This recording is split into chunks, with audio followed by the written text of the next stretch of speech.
చూస్ country delight, live better. ఇప్పుడే country delight యాప్ని download చేసుకోండి. డైరెక్టర్ చేంజ్ అనేటువంటిది ఈ సినిమాకి సంబంధించిన వాటిలో ఒక పెద్ద ఇష్యూ అంటే ఏం కాదు. It is a very big. క్రిష్ లాంటి ఒక పెద్ద డైరెక్టరు అతను ఏది చెప్పుకున్నా బయట ఒక సాటిస్ఫాక్టరీ ఆన్సర్ అనేది కావాలి. మీరు టైం లేట్ అయింది కాబట్టి అంటున్నారు. అభిప్రాయ భేదాల టైం లేట్ అవడం, అభిప్రాయ భేదాలు అసలు లేవండి. కాబట్టి నా క్రిష్ అంటే ఇష్టం. అసలు ఇది నా క్రిష్ ఎలా పరిచయం అంటే, గమ్యం సినిమాని నేను చూశాను, నచ్చి ఆ సినిమాని నేను తమిళ రీమేక్ తీసుకుందామని వచ్చి ఫస్ట్ టైం కలిశాను. నాకు ఇక్కడ తాజ్లో తెలిసినప్పుడు నేను వస్తున్నాను తెలియదు దానికి. నా ఫ్రెండ్ ఒకడు యూఎస్ అతను పిలుచుకొచ్చాడు. నన్ను చూడగానే షాక్ అయ్యారు. సార్ నేను మీ ఫ్యాన్ సార్, మీరు మళ్ళీ ఎందుకు డైరెక్ట్ చేయలేదు సార్, మీ పెద్దరికం సంకల్పం చూశాను, సూపర్ డైరెక్టర్ సార్, మరి మీరు డైరెక్ట్ చేయండి సార్ అని అలా పరిచయం. తర్వాత నేను యాక్చువల్గా కళ్యాణ్ గారితో వేదాళం చేద్దామని జరుగుతున్నప్పుడు ఒకరోజు ఆయన ఫోన్ చేసి, బాంబేలో మణికర్ణిక జరుగుతున్నప్పుడు ఫోన్ చేసి, అది దాన్ని నాకు లైన్ ఉంది మీకు చెప్పాలని వచ్చి లైన్ మాత్రం చెప్పారు.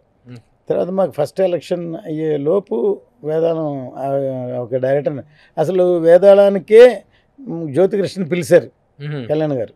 ఏమైందంటే నేను ఫస్ట్ కంతిరీగ వాసు అని అతను ఫిక్స్ చేశాను. అతను లేట్ అవడంతో అతను రామ్ తేజ్ సినిమా వెళ్ళిపోయాడు. ఇప్పుడు కళ్యాణ్ గారు పిలుస్తారు ఏం చెప్పాలని టెన్షన్లో ఉన్నాను. ఉంటే అప్పుడు నా దగ్గర అసిస్టెంట్ వర్మన్ పనిచేస్తూ, సార్ నేసన్ అని జిల్లా చేశాడు సార్, అతను విజయ్తో చేశాడు, అతను అయితే కరెక్ట్గా ఉంటుంది సార్ అంటే అతను ఫోన్ చేశాను. అతను ఖాళీగా ఉన్నాను అడిగి పెట్టాను. కరెక్ట్గా కళ్యాణ్ గారు పిలిచారు. వెళితే ఎక్కడ డైరెక్టర్ సార్ అతను లేట్ వెళ్ళిపోయాడు సార్. ఇప్పుడు ఏమన్నారంటే, మీ అబ్బాయిని పిలవండి, మీరు డైరెక్టర్ నేను డైరెక్టర్, మీ అబ్బాయి డైరెక్టర్, చేసేద్దాం రీమేకే కదా అన్నారు. అంటే నేను వాడు ఆల్రెడీ ఆక్సిజన్లో ఉన్నాడు అప్పుడు, అది సగంలో ఉంది. నా మైండ్ ఏ సినిమా మొదలుపెట్టినా ఆగిపోకూడదు, మధ్యలో ఆగిపోతుంది. ఇప్పుడు తర్వాత నేను తప్పు చేశాను, మా అబ్బాయికి లైఫ్ ఆయన పిలిచిన నేను ఇవ్వలేదు అనుకున్నాను అని. సరే అని నేసన్ అని ఉన్నాడండి అతను పిలుస్తానని చెప్పాను, వచ్చాను. తర్వాత ఫోన్ వచ్చి పొద్దున్న డైరెక్టర్ని పిలుచుకురమ్మన్నాను. నేను నేసని చెప్పాను, ఆయన మా అబ్బాయిని చెప్పారు, జ్యోతిని చెప్పారు. ఎవరిని తీసుకెళ్ళానని నేను ఫోన్ చేసి శరత్మరాని అడిగాను. సార్ నేనేమో నేసన్ అన్నాను, సార్ ఏమో మా అబ్బాయి అన్నారు, ఎవరిని తీసుకురావాలని. ఆయన మీ అబ్బాయిని అంటే అయిపోయేది. నేను కళ్యాణ్ గారిని అడుగుతానని ఆయన అడిగారు. ఆయన ఏం సమాధానం చెప్పారంటే, ఆ సమాధానం షాక్ అనమాట. నేను ఎవరితో చేస్తే బాగుంటుందో నాకంటే రత్నం గారికి ఎక్కువ తెలుసు, ఆయన ఎవరు అనుకుంటే ఆయన తీసుకురామని చెప్పారు. నిజం. అప్పుడు నాకు ఇదే ఉంది, ఆక్సిజన్ సగంలో ఉందని. నేను మావిడికి కూడా తెలియదు, మా జ్యోతికి కూడా తెలియదు, మాకు జరిగిన డిస్కషన్. సరే అప్పుడు నేసన్ పిలిచాను. అతను వచ్చాడు, చాలా రోజులు డిస్కషన్ జరిగింది. ఆయన వేదాలను చూసే పాయింట్ నచ్చింది, కొంచెం చేంజ్ చేసి చెప్పాడు. అతను ఫాలో అవ్వలేకుండా ఇంక ఎలక్షన్ వచ్చేసింది, అవ్వలేదు. తర్వాత వచ్చితే ఫస్ట్ నన్ను పిలిచారు ఏం చేద్దామని. ఈ లోపు నన్ను కృషి కలిసారు కాబట్టి నేను ఇంకా ఎందుకులేని అది నేనే అనుకొని వద్దని అప్పుడు 2-3 డైరెక్టర్ల పేర్లు చెప్పాను అనమాట. దాంట్లో ఎడిటర్ మోహన్ గారు అబ్బాయి రాజా పేరు కూడా చెప్పాను. అట్లా అంతకుముందు కృషి గారు పీవీపీ ఆయనతో కలిసినట్టున్నారు. అందువల్ల ఒకళ్ళతో వచ్చారు అనుకున్నా, ముందు రాజాని పిలవమన్నారు. అతను స్క్రిప్ట్ రెడీ ఏదో చేయలేదు, తర్వాత కృష్ణని పిలవమన్నారు. ఆ రోజు ఒక మాట అన్నారు, అది ఇప్పుడు నేను అది కరెక్ట్ చేయబోతున్నాను. ఏమన్నారంటే, కృషి తోటి ఆయన జడ్జిమెంటే నేను నమ్ముతున్నానని చెప్పారు. కృషి తోటి ఇప్పుడు ఈ సినిమా రిలీజ్ అయ్యి సూపర్ హిట్ అయ్యాక నా జడ్జిమెంట్ కరెక్ట్ అని. ఇది ఎందుకు అంటే, ఎవ్వరు కూడా ఆయన ఉన్న బిజీలో, ఆయన ఉన్న దీంట్లో ఇట్లాంటి సబ్జెక్ట్ కావాలని ఎవరు సెలెక్ట్ చేసుకోరు న్యాచురల్గా. నాకు ఆయన ఉన్న సాన్నిధ్యానికి ఒక రీమేక్ చేసి టప్పని ఫినిష్ చేసుకోవచ్చు, అంతే కదా. 2-3 సినిమాలు 3-4 సినిమాలు చేసేవాడు నేను పార్టీకి కాదు. అటుగా చేసేది ఇదే, ఆయనకు ఉపయోగపడాలి, నాకు ఉపయోగపడాలి, మనకు ఉపయోగపడాలి, పేరు రావాలి, అన్నీ కలవాలని ఈ సబ్జెక్ట్ సెలెక్ట్ చేసుకున్నాం.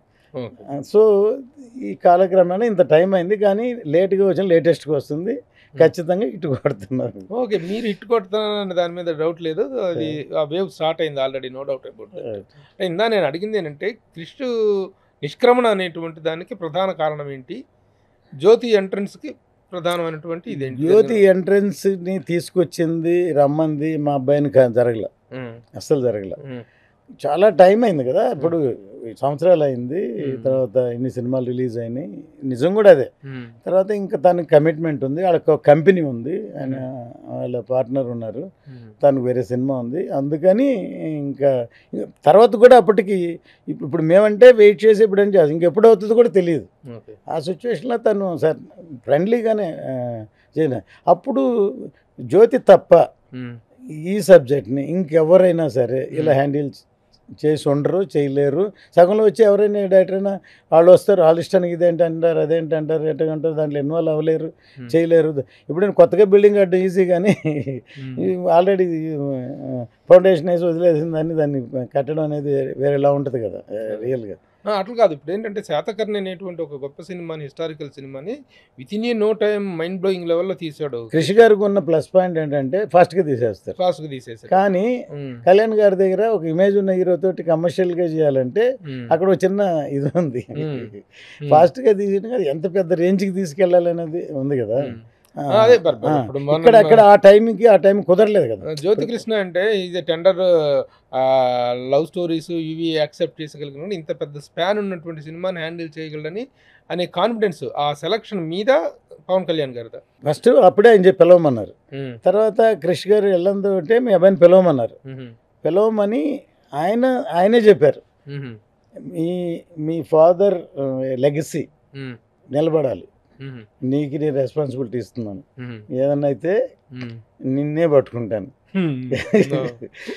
అని ఆయనే చెప్పి, ఆయన సెలక్షన్ ఆయనే చెప్పి మొత్తం ఒకసారి షూట్ చేసింది ఎడిట్ చేసి మొత్తం ఏం చేయబోతున్నా అంతా ఆయనకి నేరేట్ చేసి ఆయన గో హెడ్ అన్న తర్వాతనే చేయాల్సి వస్తుంది కదా. ఏదో మా అబ్బాయి కాబట్టి మా అబ్బాయిని తీసుకొచ్చి అక్కడ కూర్చోబెట్టి అలా సినిమా చేయలేం కదా, చేయలేరు. తన కాంట్రిబ్యూషన్ కూడా తన ఇన్వాల్వ్మెంట్ కూడా ఎక్కువ ఉంది. సాంగ్ ఎలా డిజైన్ చేసుకుంటారనేది అర్థమైపోతుంది. ఆ సాంగ్ తో సినిమాకి వచ్చిన ఎలివేషన్ మామూలు ఎలివేషన్ కాదండి. అవును, అది ఆ డిసిజన్ తీసుకున్నాడంటే ఇట్ షోస్. ఈవెన్ మాట వినాలి కూడా అసలు నాకే వచ్చారు. అంటే నేను డైరెక్టర్ని, నేను మేకర్ని, నేను లిరిక్స్ కూడా రాశాను.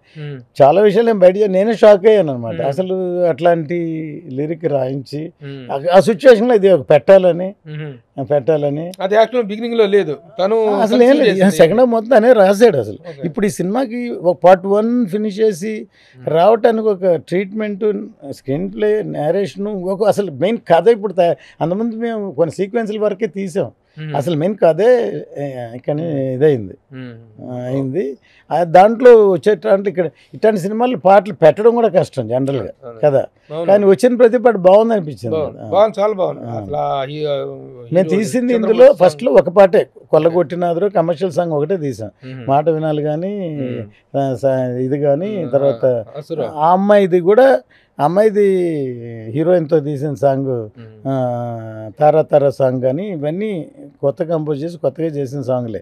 దాంట్లో కూడా యాక్చువల్గా సాంగ్లో హీరోయిన్ ఒకటే ఉంటే బాగుంటుంది, హీరో ఖచ్చితంగా ఒక లాస్ట్లో 2 లైన్లు 4 లైన్లు అన్న కిరణ్ గారు అదే చెప్పారు, అదన్నా పెట్టాలని రికార్డ్ చేసి పెట్టాం. ఆయన విని ఆయన ఉంటారు సాంగ్లో, అదే డిస్గైజ్ సాంగ్, అది సిచ్యువేషన్ సాంగ్, కానీ నేను పాడటం వద్దని చెప్పారు. అందుకని ఎందుకంటే తన డిగ్నిటీకి ఇది నా లైన్ తీసాను యాక్చువల్గా. ఆ అమ్మాయి మీద ఆ లిరిక్లో ఆ అమ్మాయి మీద ఇంకా వేరే డిఫరెంట్గా ఉంది సాంగ్. సుమన్ టీవీలో మీ పర్సనల్ అండ్ బిజినెస్ ప్రమోషన్స్ కోసం కింది నెంబర్కి కాంటాక్ట్ చేయండి.